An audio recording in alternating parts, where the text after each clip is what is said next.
ကဲဒီနေ့ပြပြပါမယ့်ရာလေးကတော့ IPS လေးဆိုတာပါလဲ IPS လေးဆိုတာကတော့စင်ကာပူနိုင်ငံ MOE Ministry of Education မှာပြုလုပ်ထားတဲ့ Primary School Leaving Examination လေးတစ်ခုဖြစ်ပြီး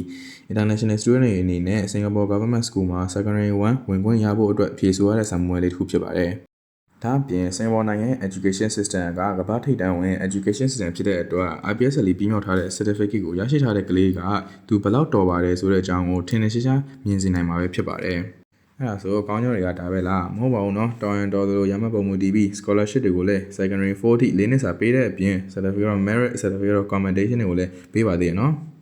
အဲကြတော့အဲ့လို certificate ရှိရတော့မှန်ပါတယ်ဒါပေမဲ့ဘယ်လိုနေရာတွေမှာသုံးအောင်မလဲ IPS လေး scholarship မရခဲ့ရင်တော့မှ Singapore government ကျောင်းကောင်းကောင်းကိုတွားတက်ချင်ပါတယ်ဆိုရင်အဲ့လို certificate တွေကတော်တော်လေးကိုသုံးလာပါတယ်ဒါအပြင်နောက်လာမဲ့ secondary 3ဖြည့်ပြီးရင်ရှောက်လို့ရမယ့် ASEAN scholarship အတွက်ကိုလည်းအထောက်အကူဖြစ်ပါစေเนาะ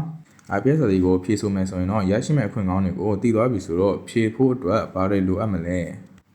IPS လေးဖြည့်ဖို့အတွက်ဆိုရင်တော့ကလေးရဲ့အသက်က17နှစ်နဲ့15နှစ်ကြားရှိမှရပါမယ်ဖြည့်မဲ့နှစ်ရဲ့ January 1st မတိုင်ခင်မှာ17နှစ်ပြည့်ပြီးဒါမှမဟုတ်15နှစ်မကျော်ခင်ဖြည့်ရမှာဖြစ်ပါတယ်နော်အဲ့ဆိုဖြည့်ရတဲ့ဘာသာတွေရောဖြည့်ရတဲ့ဘာသာတွေကတော့ English, Math, Science တို့ဖြစ်ပြီး Chinese လည်းပါပါသေးတယ်ဒါပေမဲ့ Chinese ကတော့မဖြည့်လဲရပါတယ်နော်အမှတ်10တဲ့အနေနဲ့ဒါဖြည့်ဆိုနေကြတာဖြစ်ပါတယ်အဲ့ဒါဆိုရင် IPS လေးကဘာလဲဆိုတာတည်သွားပြီဆိုတော့ blue preparation တွေလုပ်ကြမှာလဲအဲ့အတွက်တော့အစိမ်းဥပ္ပဝါနဲ့ကျွန်တော် scholar ကြီးကနေပြီး preparation တွေကို SCAB approve ဖြစ်တဲ့ဆရာမတွေနဲ့တခြားသင်ကြားပေးနေရဖြစ်ပြီးစာပေးသင်ကြားတာလည်းမဟုတ်ပါဘူး activity လည်းပါဝင် facility ပြည့်စုံတဲ့ student center learning ဆိုတဲ့အတိုင်းကလေးတောက်ချင်းစီရဲ့လိုအပ်ချက်တွေကိုဖြည့်ဆည်းပေးတာဖြစ်ပါတယ်အတန်းတွေကလူနည်းနည်းနဲ့တင်တာဆိုတော့ပို့ပြီးတော့ချက်အမှန်လွယ်ကူတာပေါ့အဲ့တော့အခုကလေးရဲ့ IPS လေးဖြည့်ဆို့ဖို့အတွက် scholar ကြီးမှာလာရောက်ဆောင်စမ်းလိုက်ဖို့ဖိတ်ခေါ်လိုက်ပါရခင်ဗျာScholars Guild